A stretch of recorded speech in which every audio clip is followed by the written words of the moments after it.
ठीक है। तो अब अपन देखो, अपने जो कोऑर्डिनेशन कॉम्प्लेक्स थे उनका नोमेनक्लेचर कर लिया है, ठीक है। संकुल युग्मों का नामकरण अपन ने कर लिया है। तो इतने देर अपन क्या कर रहे थे, फॉर्मूले को देख के उसका नाम लिख रहे थे। अब अपन क्या करेंगे, नाम को देकर उसका फॉर्मूला बनाएंगे, ठीक है। तो आप लिख लेना, संकुल यौगिकों का नाम से सूत्र लिखना। संकुल यौगिकों का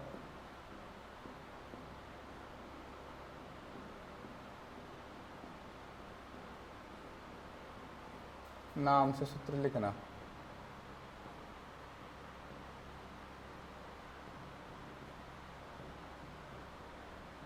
ठीक है भाई।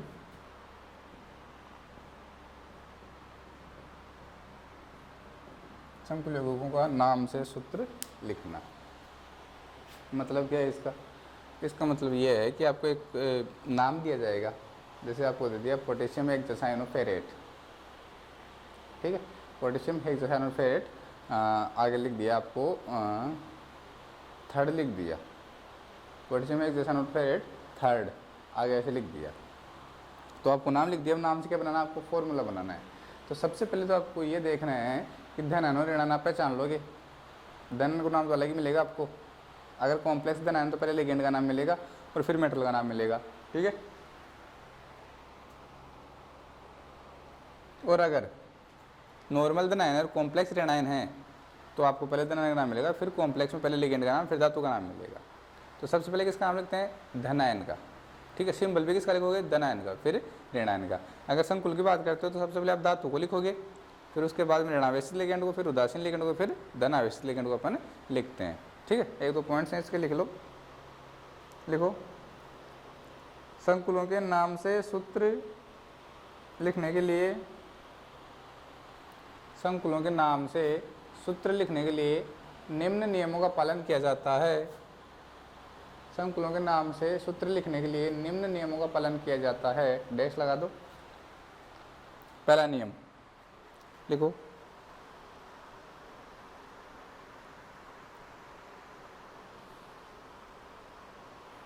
सर्वप्रथम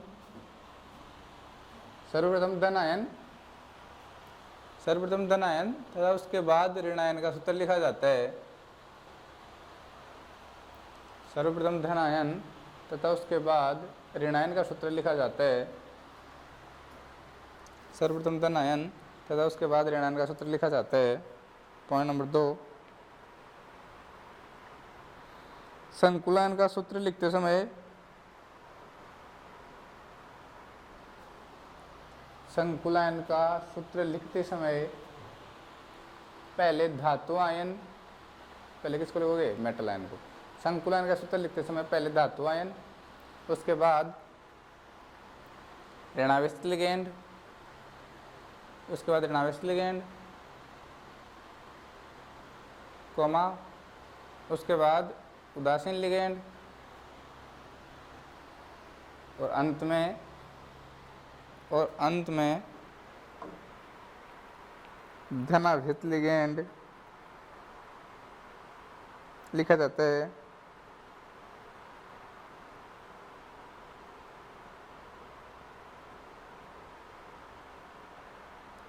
ठीक है, आगे लिखना, एक प्रकार, इसमें कंटिन्यू करना, एक प्रकार के सूत्र उनके अंग्रेजी वर्णमाला के अनुसार लिखे जाते हैं। एक प्रकार के सूत्र उनके अंग्रेजी वर्णमाला के अनुसार लिखे जाते हैं। जब पॉइंट आप न्यूमेरिकल सोल्व करेंगे तब मैं आपको क्वेश्चन सोल्व करेंगे तब बता दूंगा आपका, ठीक है। तीसरा पॉइंट लिखो,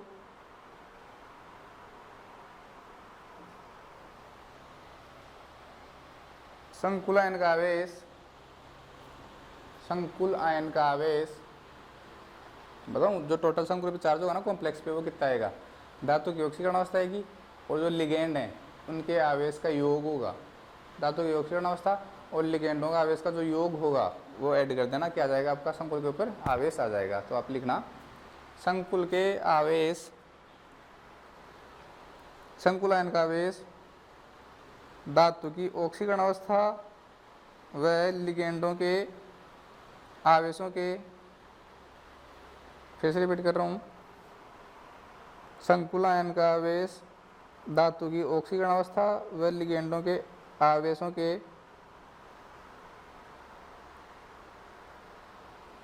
लिगेंडों के आवेशों के बीजगणितीय योग के बराबर होता है।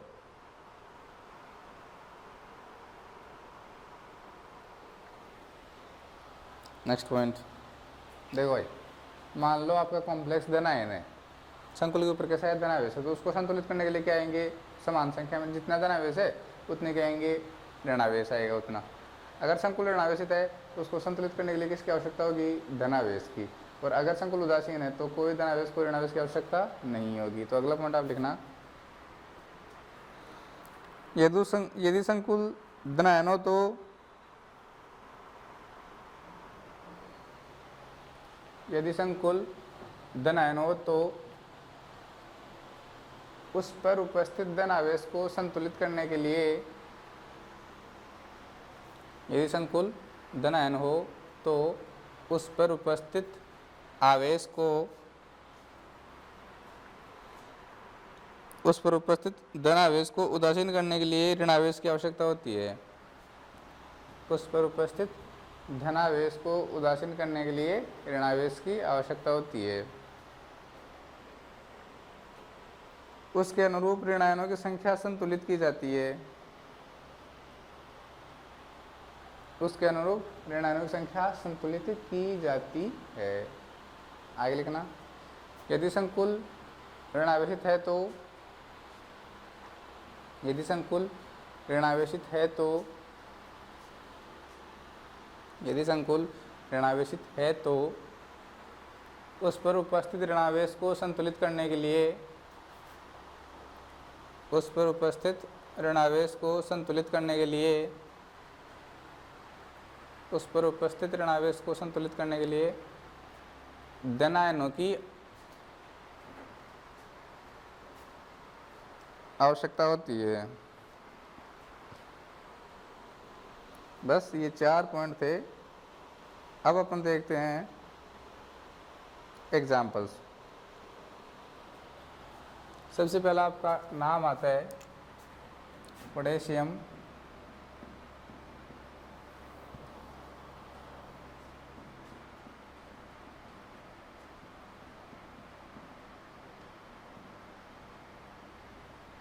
Hexacyano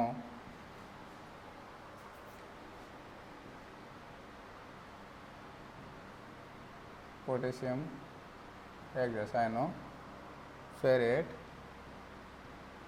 third. ये अब अपन क्या करते हैं, इसका फॉर्मूला लिखते हैं। तो सबसे पहले किसका नाम लिखोगे आप, धनायन का, उसके बाद में ऋणायन का। तो ये तो आपके पास क्या हो गया, धनायन, और ये क्या हो गया आपका ऋणायन। तो धनायन का नाम लिख दिया आपने, पोटेशियम लिख दिया। अब नंबर नहीं पता हमें कितना है, बाद में बैलेंस करेंगे उसको, ठीक है। और ये तो हो गया धनायन। संकुल कैसा आएगा, ऋणावेशित। हेक्सासाइनो फेरेट, फेरेट का मतलब आयरन है, फेरस मेटल है, ठीक है, वेरी गुड। लिगेंड कितने हैं, अब लिगेंड लिखोगे, पहले ऋणावेशित फिर उदासीन फिर धनावेशित। तो अपने पास एक ही टाइप के लिगेंड है, 6 हैं। और कौन सी लिगेंड है, CN है, तो आपने लिख दिया CN6 लिख दिया, वेरी गुड। और यहाँ पे क्या लिख दिया, माइनस, और ये माइनस लिख दिया आपने x। हमें नहीं पता कितना आएगा, तो हम इस -x को कैलकुलेट कर लेते हैं। तो हमने क्या कहा कि जो -x है, फॉर्मूला क्या कहा था अपन ने, जो संकुल पर आवेश होता है वो कैसे कैलकुलेट करते हो, धातु की ऑक्सीकरण अवस्था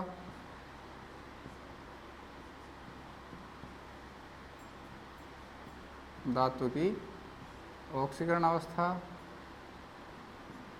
प्लस लिगेंडों का कुल आवेश,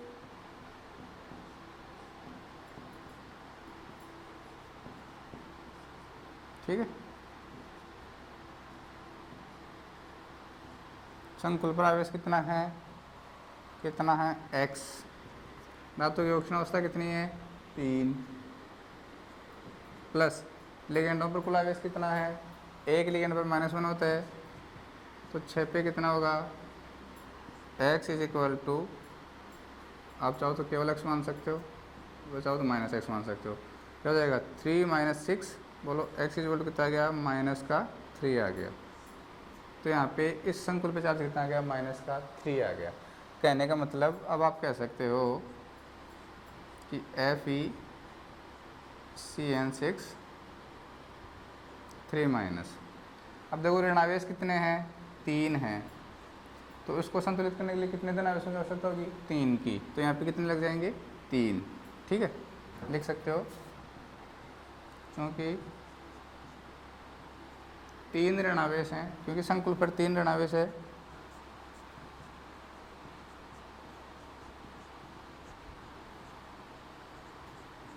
संकुल पर 3 ऋण आवेश है, अतः इसे संतुलित करने के लिए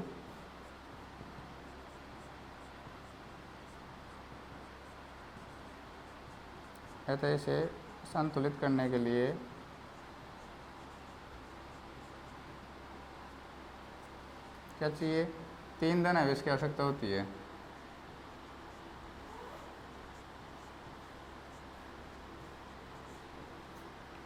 तीन धन आवेश की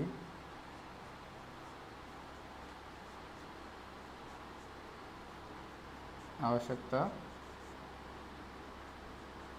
होती। ठीक है, वेरी गुड।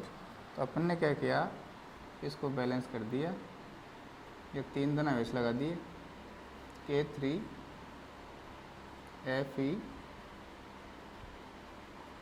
FeCN6। चेक कर लो, potassium hexacyano ferrate third. Ferrate क्यों लगाया, क्योंकि संकुल कैसा है, ऋण आवेशित है। आप नाम से पता लग जाएगा, अगर धातु के नाम के अंत में 8 लग रहा है तो आप कह सकते हो संकुल कैसा है, ऋण आवेशित है। संकुल कैसा है, ऋण आवेशित है। तो ये आपका बन गया क्या, इस नाम का ये फॉर्मूला आपके पास बन गया। आराम से उतार लो, फिर अपन और एग्जाम्पल बहुत सारे इसके करते हैं। ठीक है भाई, ठीक है, चलो वेरी गुड। अब मैं एग्जाम्पल्स लिख देता हूँ आपके पास। मैं क्या करता हूँ, अब इसको उतार लो आप, एग्जाम्पल्स लिख देता हूँ, फिर अपन डायरेक्ट सॉल्व करेंगे अब। ठीक है, आप चाहो तो इस मेथड से पूरे से जा सकते हो, मैं डायरेक्ट आपको उसका फॉर्मूला लिख के बताऊँगा, आप इस मेथड से जाके फिर सॉल्व कर लोगे उनको। ठीक है, दूसरा एग्जाम्पल है tetraammine dichloro cobalt third chloride.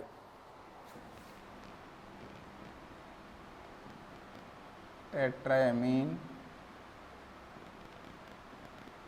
Dichloro cobalt third chloride. देखो पता लग जाता है, नाम लिखते ही पता लग जाता है अपने आप ही। तीसरा जो आपका है tetra aqua chloro cobalt third ion.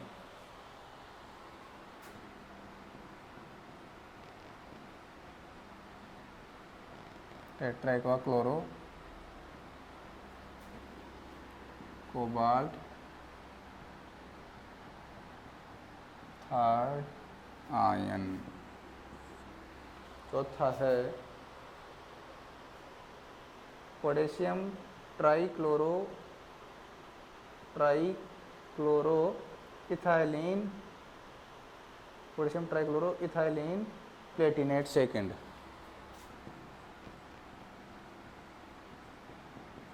Potassium trichloro ethylene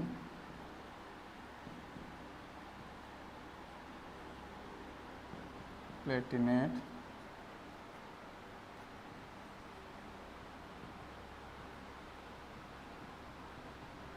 second पे देख लेता हूँ एक बार, यही है क्या, potassium trichloro ethylene Palatinate second. ठीक है, यही है। ओके, अगला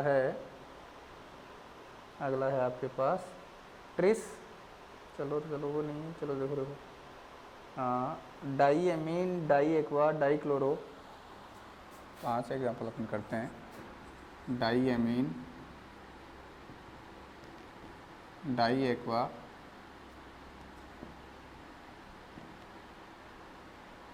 डाईक्लोरो, कंटिन्यू भाई, एक नाम है पूरा। ठीक है, diamine di aqua dichloro, diamine di aqua dichloro cobalt third sulphate.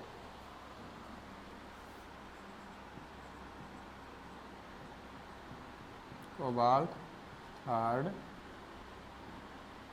Sulphate.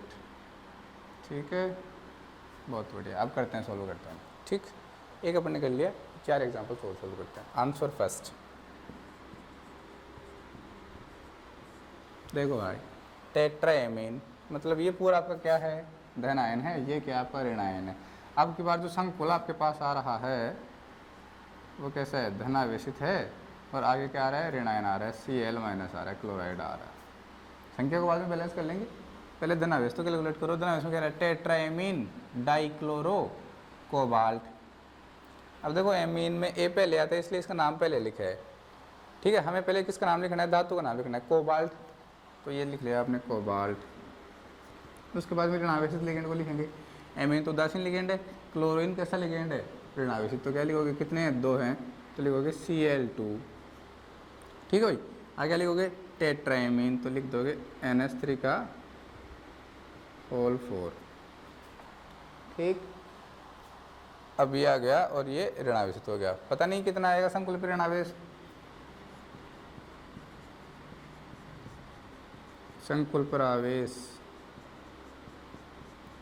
x बराबर, धातु की ऑक्सीकरण अवस्था कितने दे रखी है, 3 दे रखी है, तो 3 प्लस लिगेंडों पर कुल आवेश कितना आएगा, इसके ऊपर 0 है।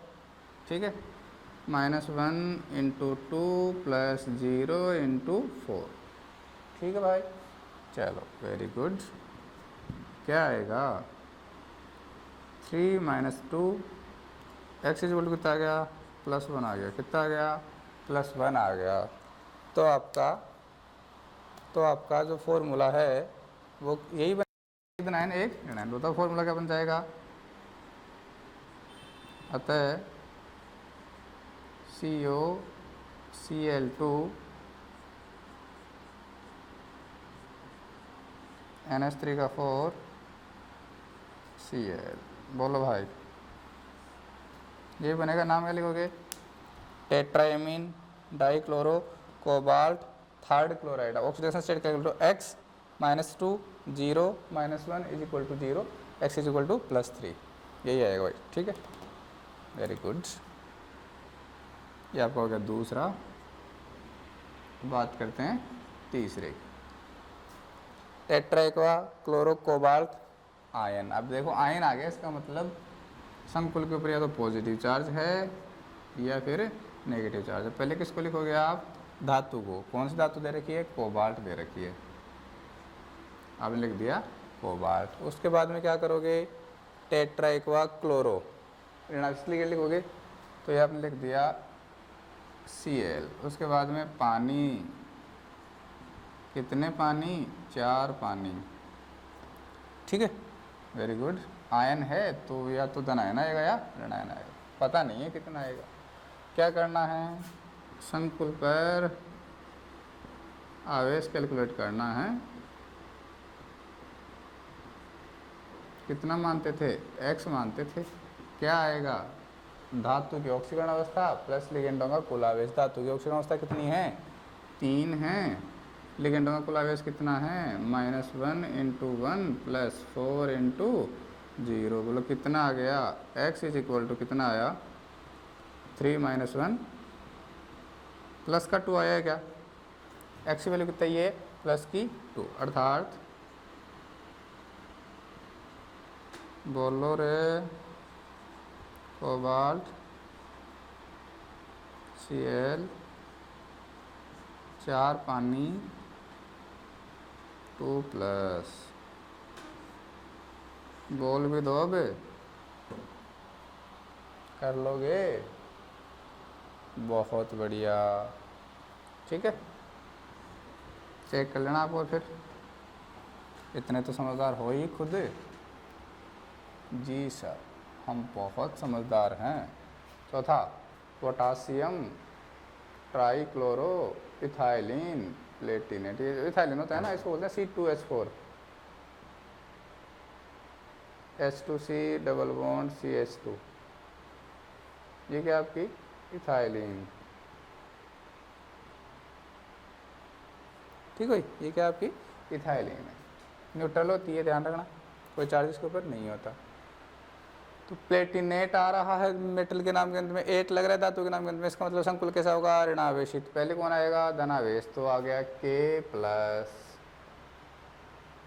संकुल का नाम लिखोगे पहले, धातु का नाम, फिर ट्राईक्लोरो, ऋणावेशित लिगेंड का नाम Cl3, और लास्ट में C2H4, ठीक है। प्लस का जो भी है, मतलब अपने को तो इसके ऊपर चार्ज कैलकुलेट करना है।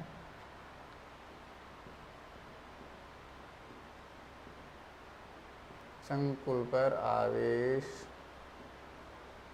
x बराबर धातु की ऑक्सीजन अवस्था कितनी दे रखी है, 2 दे रखी है, प्लस लिगेंडों का कुल आवेश, लिगेंड कितना है, 3 है, तो 3 इंटू -1 प्लस 1 इंटू 0, इसके ऊपर चार्ज कितना होता है, 0 होता है, ध्यान रखना।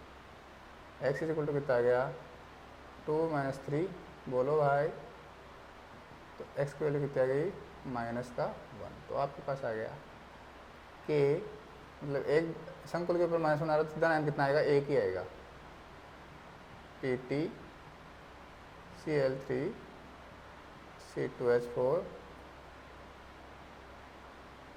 ये लो, चेक कर लेना भाई, ध्यान रखना। पोटेशियम ट्राईक्लोरो इथाइलिन सेकेंड, ठीक है, +1 -3, तो +2 आ जाएगा, ठीक है भाई। लास्ट और चेक कर लो, दिख तो जाएगा ना, बहुत बढ़िया। 5th कौन सा है, कोबाल्ट यार है, लास्ट में सल्फेट आ रहा है, इसका मतलब संकुल जो है वो कैसा है, धनावेशित है, कैसा है, धनावेशित है। क्या करने वाले हो, पहले संकुल बनाओ, संकुल में क्या लिखोगे, पहले धातु कोबाल्ट, ये लिख दिया आपने, फिर लिगेंड लिखते जाओ, लिगेंडों में क्या लिखोगे, पहले ऋणावेशित लिगेंड, फिर क्या लिखोगे आप, उदासीन, और फिर लास्ट में धनावेशित लिगेंड, तो आपको दिया हुआ डाईक्लोरो, पहले लिखा आपने Cl2, अब पानी भी उदासीन और अमोनिया भी उदासीन, तो इनका नाम कहाँ से लिखोगे आप, इनका नाम कहाँ से लिखोगे आप, अल्फ़ाबेटिकल ऑर्डर से, कहाँ से लिखोगे, अल्फ़ाबेटिकल ऑर्डर से, तो Mn लिखोगे, और फिर बाद में क्या लिखोगे, सॉरी M और Q, पहले कौन आता है, इधर भी ये भी ऐसे स्टार्ट हो रहा है, ये भी ऐसे स्टार्ट हो रहा है, पहले M आता है, तो पहले इसको लिखोगे आप NH3 का ट्वाइस, H2O का ट्वाइस, ठीक है, और लास्ट में क्या आ रहा है, SO4। अब अपने को पता है SO4 के ऊपर कितना चार्ज होता है, 2 - चार्ज होता है, ठीक है। तो अपने को नहीं पता, एक बार अपन क्या करते हैं, संकुल पर आवेश कैलकुलेट करते हैं। क्या कैलकुलेट करते हैं, संकुल पर आवेश कैलकुलेट करते हैं। कितना आएगा, धातु की ऑक्सीजन अवस्था कितनी दे रखी है, 3 दे रखी है, प्लस लिगेंडों का कुल आवेश कितना आएगा, -1 into 2 plus 2 into 0 plus 2 into 0, ठीक है भाई। इसके ऊपर भी 0 आ रहा है, इसके ऊपर भी 0 आ रहा है, तो 2 इंटू 0 क्या हो जाएगा, x की वैल्यू कितनी आ जाएगी, 3 - 2, x की वैल्यू आ गई आपके पास 1। अब देखो इस ऋणावेश के ऊपर तो 2 - चार्ज होता है, तो ये धनावेश है, इसको बैलेंस करने के लिए कितने ऋणावेश, कितने धनावेश चाहिए, 2 चाहिए। तो आप क्या करने वाले हो, आप ये करने वाले हो, COCl2 NH3 का ट्वाइस, H2O का ट्वाइस, यहाँ पे 2 लगाओगे, और ये क्या लिख दोगे, SO4 लिख दोगे। नाम लिख लेना, नाम लिखते टाइम धनायनों की संख्या का उल्लेख अपन नहीं करते, इनकी संख्या का उल्लेख अपन नहीं करते, ठीक है भाई, ठीक है, बहुत बढ़िया।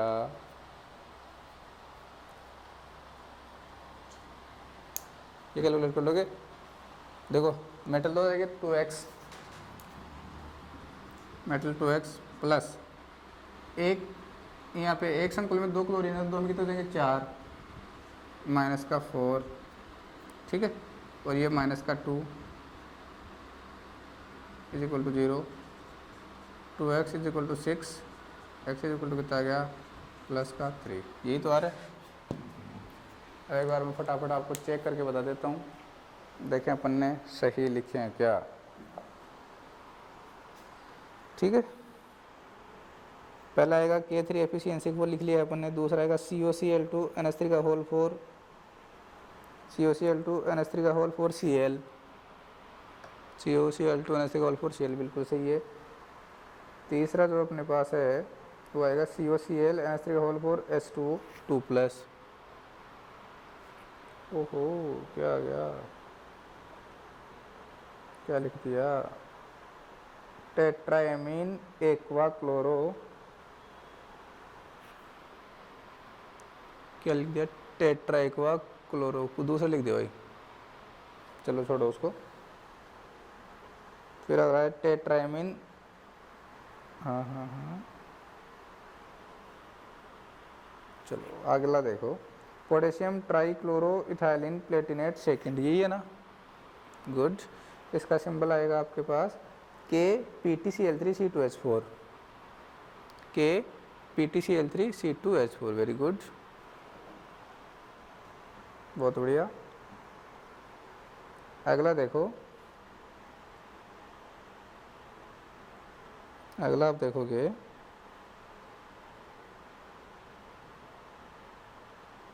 हाँ, लास्ट वाला देखो, पांचवा COCl2 NH3 का ट्वाइस H2 का ट्वाइस SO4। ठीक है, ठीक है भाई।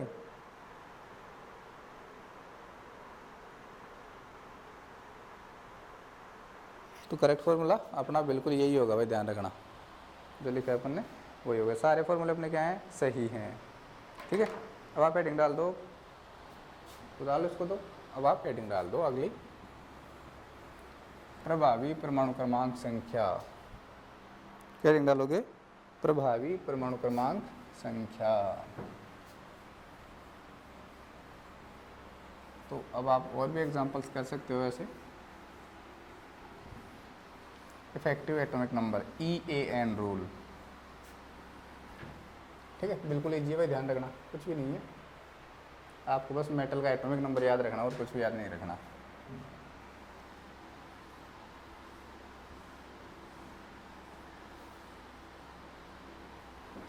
ठीक है, ओके भाई।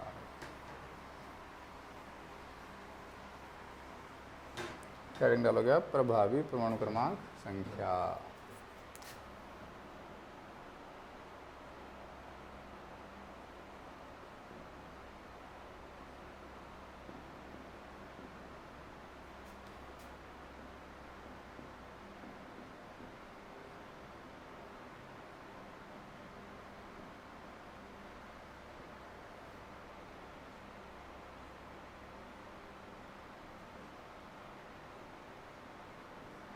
बोलते हैं इसको इफेक्टिव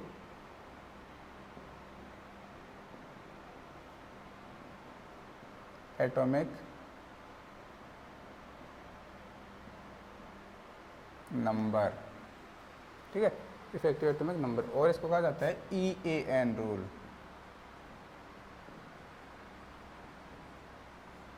EAN रूल,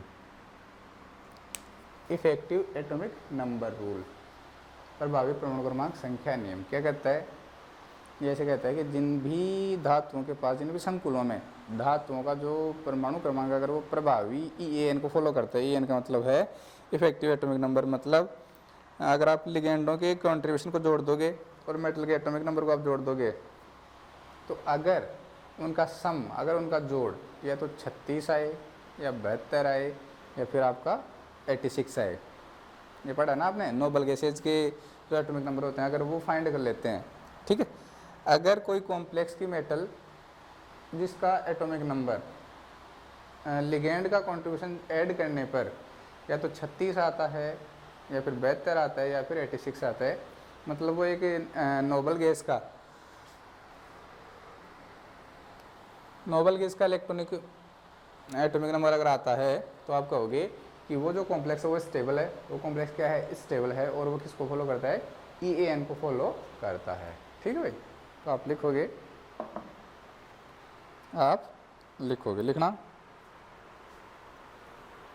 संकुलों में धातु परमाणु या आयन द्वारा बंधन के लिए, संकुलों में धातु परमाणु या आयन द्वारा बंधन के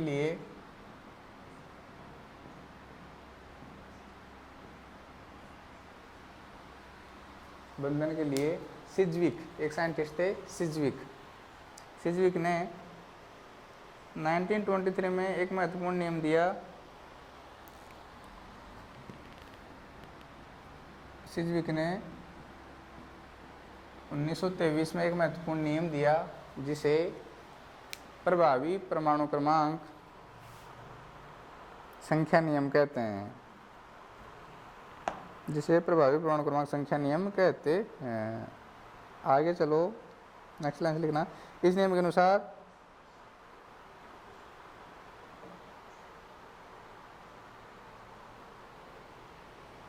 अनुसार एक धातु परमाणु या आयन द्वारा, इस नियम के अनुसार एक धातु परमाणु या आयन द्वारा लिगेंड के साथ उतनी ही संख्या में, इस नियम के अनुसार एक धातु परमाणु या आयन द्वारा, एक धातु परमाणु या आयन द्वारा उतनी संख्या में लिगेंड के साथ उपसहसंयोजक बंध बनाए जाते हैं, उतनी ही संख्या में लिगेंड के साथ उपसहसंयोजक बंध बनाए जाते हैं जितने की उसके पास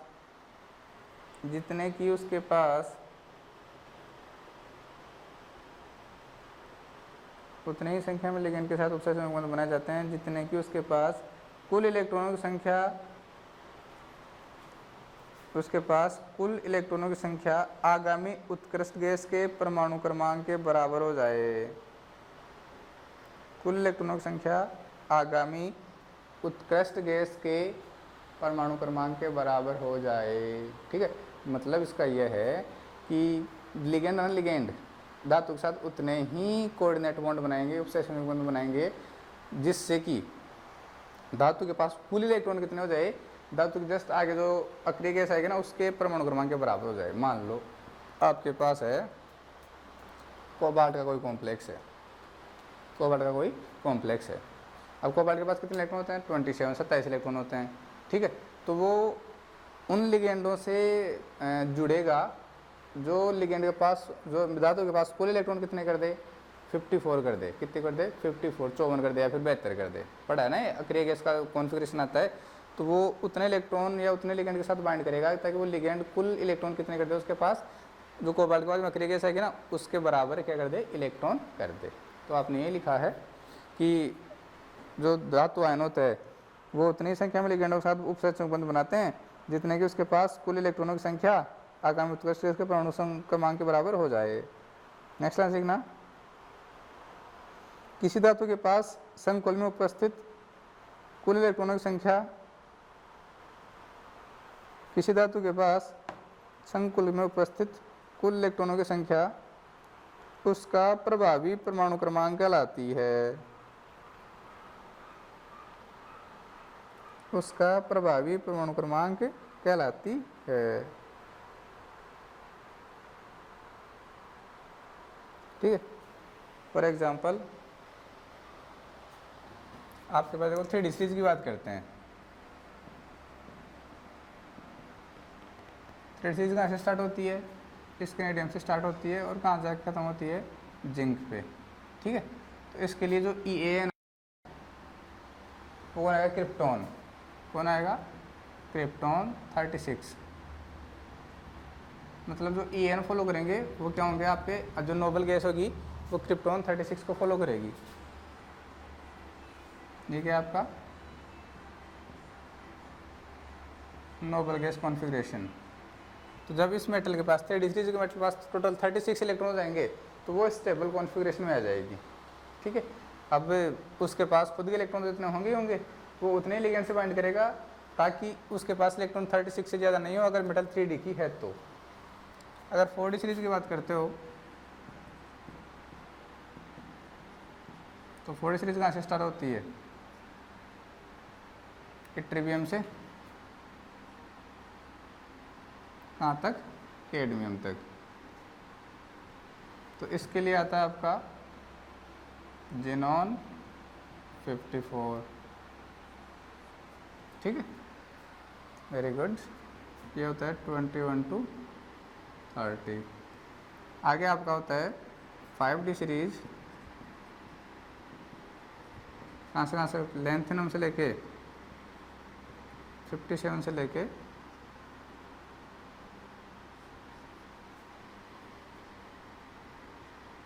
HG 80। ध्यान रखना बोलो सर ये बीच में कहाँ से आ गए?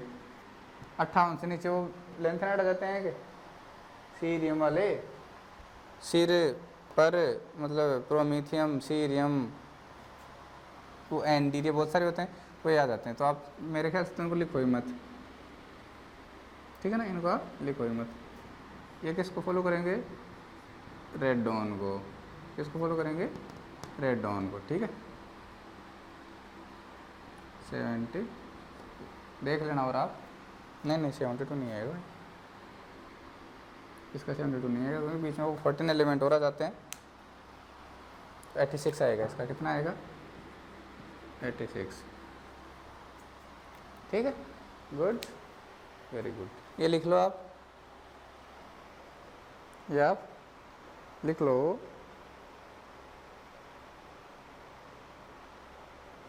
ठीक है,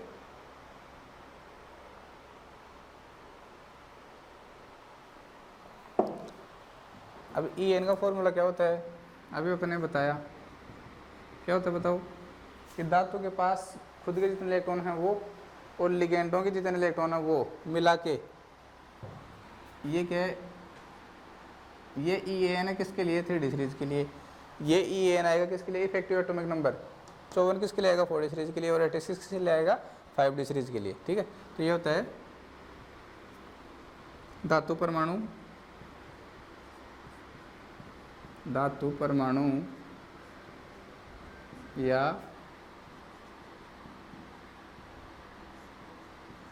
आयन के पास उपस्थित कुल इलेक्ट्रॉनों की संख्या प्लस लिगेंडों द्वारा दिए गए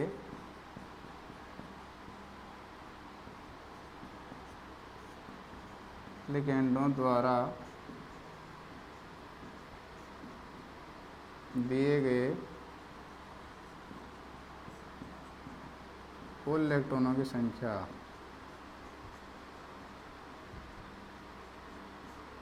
एक फॉर्मूला तो यह हो सकता है, दूसरा फॉर्मूला इसका और हो सकता है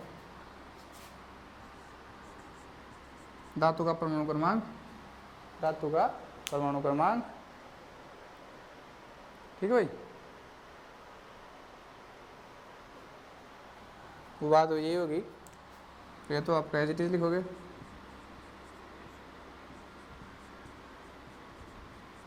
धातु परमाणु या आयन के पास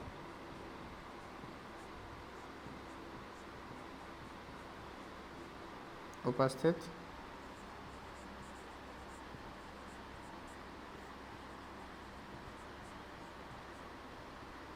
कुल इलेक्ट्रॉनों की संख्या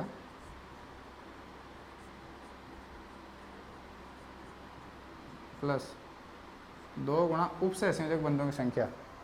क्योंकि लिगेंड जो कोऑर्डिनेट बॉन्ड बनाते हैं उसमें 2 इलेक्ट्रॉन को कंट्रीब्यूशन करते हैं, तो टोटल कितने कोऑर्डिनेट बॉन्ड बने हुए हैं उसको 2 से मल्टीप्लाई करते हैं, टोटल इलेक्ट्रॉन को कंट्रीब्यूशन आ जाएगा। ठीक है, 2 इंटू उपसहसंयोजक बंधों की संख्या।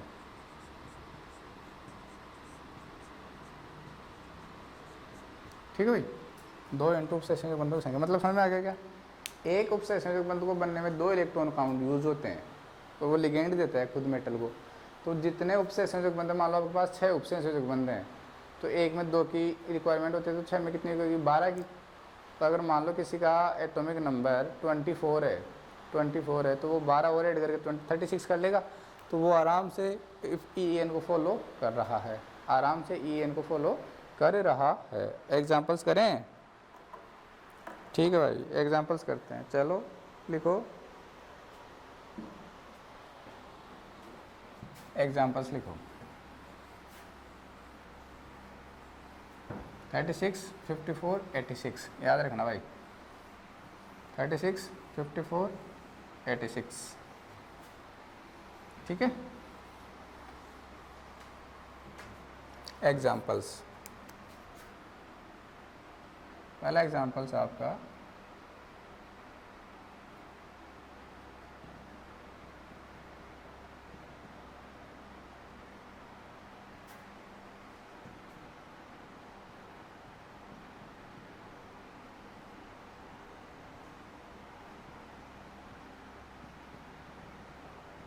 तीन एग्जाम्पल्स हैं। आपको अच्छे से पता है कि जो कोबाल्ट नहीं है ये कार्बोनिल है, ठीक है। मोनोडेंटल लिगेंड होता है 6, अगर 4 लिगेंड है तो 4 कोऑर्डिनेट बॉन्ड बनाएंगे, 5 है तो 5, एक लिगेंड एक ही कोऑर्डिनेट बॉन्ड बनाता है। तो आप यहाँ पे लिखोगे EAN इज इक्वल टू, बताओ धातु के पास कितने इलेक्ट्रॉन है? यहाँ पे कोई आयन तो है नहीं, उदासीन धातु परमाणु है। आयन तो तब होता जब इसकी ऑक्सीजन अवस्था कुछ ना कुछ होती। तो ये तो धातु आयन नहीं है, पूरी अकेले धातु ही है। 28 होता है इसका एटॉमिक नंबर, तो ये आ गया 28 प्लस 4 × 2 लिख सकते हो या 2 × 4 लिख सकते हो, 2 × 4 आप लिख सकते हो, ठीक है। क्योंकि जो 4 लिगेंड है, एक लिगेंड 2 इलेक्ट्रॉन का कॉन्ट्रीब्यूशन करता है, तो 4 कितने करेंगे? 8 का करेंगे। तो कितना आ जाएगा? 28 और 8 36। तो आप क्या कह सकते हो? Follow EAN, follow EAN, EN का पालन करता है। सिमिलरली यहाँ देखो, आयरन का एटॉमिक नंबर 26 प्लस 2 × 5 आ गया क्या? 36, 36, 26 और 10 36। EAN is equal to 36। देखो 3D सीरीज की मेटल ही है, तो आराम से कह सकते हो आप फॉलो EAN, ठीक है। Good, very good. यहाँ हो गए क्रोमियम 24 प्लस 2 × 6, क्या बात है, बहुत बढ़िया।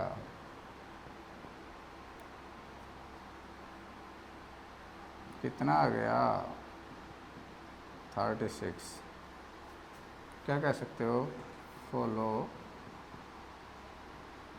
EAN। अब यहाँ पे जो एक्सेप्शन है वो मैं आपको लिखवा देता हूँ। यहाँ पे क्या आएगा? एक अपवाद यहाँ पे आएगा, उसको मैं आपको लिखवा देता हूँ। वो है, एक्सेप्शन करके लिख लो।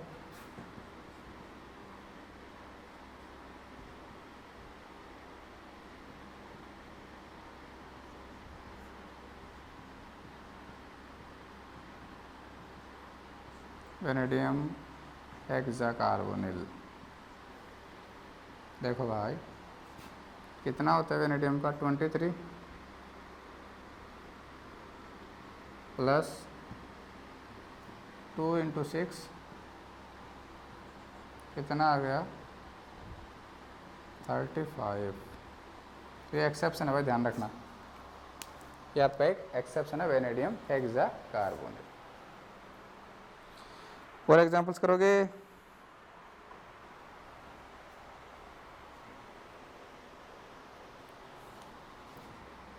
चलो करो, एक एग्जांपल और करो।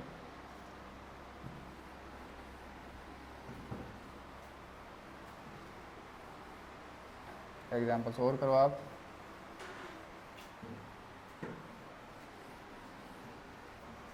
CO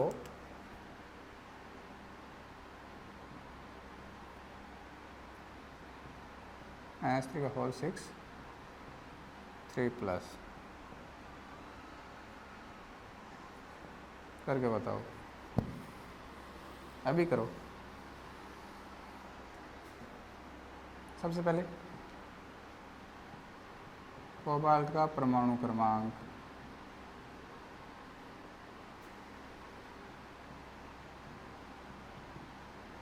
कितना होता है 27 होता है, ठीक है।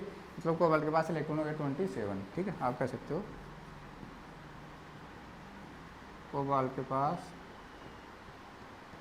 कुल इलेक्ट्रॉन कितने होंगे 27 होंगे। अब अपने पास वो कोबाल्ट को +3 ऑक्सीडेशन स्टेट में यहाँ पे आयन आ गई, धातु आयन आ गया, ठीक है। तो कोबाल्ट +3 के पास कुल इलेक्ट्रॉन कितने होंगे 27 माइनस का 3 इज इक्वल टू 24। अब कैलकुलेट कर लो, 24 प्लस 2 × 6, ये भी मोनोडेंटेट लिगेंड ही है, ये भी क्या है मोनोडेंटेट लिगेंड ही है।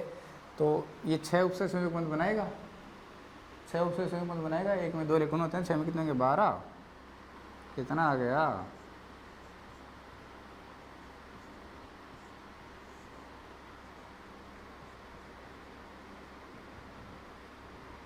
अगर आप इस तरीके से सॉल्व करते हो तो ज़्यादा बेटर रहेगा आपके लिए, ठीक है भाई। अगर आप क्वेश्चन को इस तरीके से सॉल्व करते हो तो आपके लिए ज़्यादा बेटर वो। और एग्जांपल्स अपन करते हैं, उतार लेना इसको, ठीक। चलो गुड। और एग्जांपल्स अपन करते हैं, और एग्जांपल्स